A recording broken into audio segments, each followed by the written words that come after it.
Thank you very much, Mr. Chairman. Thanks for letting me join this committee for this special hearing today. And I've got a couple of questions for Commissioner McCormick, if I may.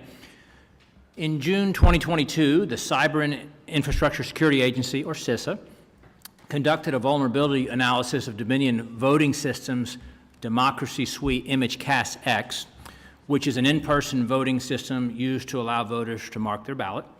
CISA's report outlined 9 vulnerabilities. With that said, how confident are you that our voting systems can be protected or even ideally made immune from hacking or other vulnerabilities? Thank you for the question, Congressman Good. No system is immune from attack, but we do our best to protect the systems. And we are working to increase the security on our systems with our new VVSG 2.0 requirements. And additionally, we will be starting a consolidated vulnerability disclosure program to make sure that any kind of vulnerabilities are identified and addressed in a very efficient and quick manner to make sure that the voting systems remain secure. We also just going to see the report ourselves today. So we're interested in looking at that report, and we understood from the CISA's report of reviewing the Dominion machines that most of those vulnerabilities have been closed. So if you were going to compare how protected versus how vulnerable, say, in November 2020, compared to how you hope it to be in 24, how would you sort of quantify that in a guesstimate, an estimate? How much better are we? Well, hopefully in 24 than we were maybe in 20. You know, we did not see any vulnerabilities exploited in 2022, and I think we will. Not any. We didn't see them exploited, no, sir. And we believe that the machines were secure in 2022, and they will be secure or more secure in 2024. Well, we all certainly hope so and trust so. The National Election Defense Coalition, according to them, has said that e-voting machines have added and subtracted votes not cast by voters, changed voters' choices on the screen, given voters the wrong ballot, passed pre-election testing, and failed on election day. You know, they passed the pre-election testing, but they failed on election day, reversed election outcomes, broken down generally, and just caused long lines during elections. That is according to the National Election Defense Coalition.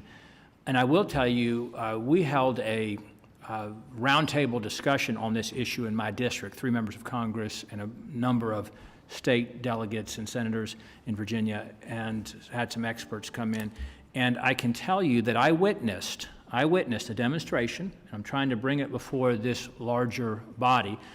I and my colleagues witnessed a demonstration. This was a few months ago, apart from an actual election. It wasn't part of the, but where a tech expert appeared to hack into the voting systems and change results before our very eyes.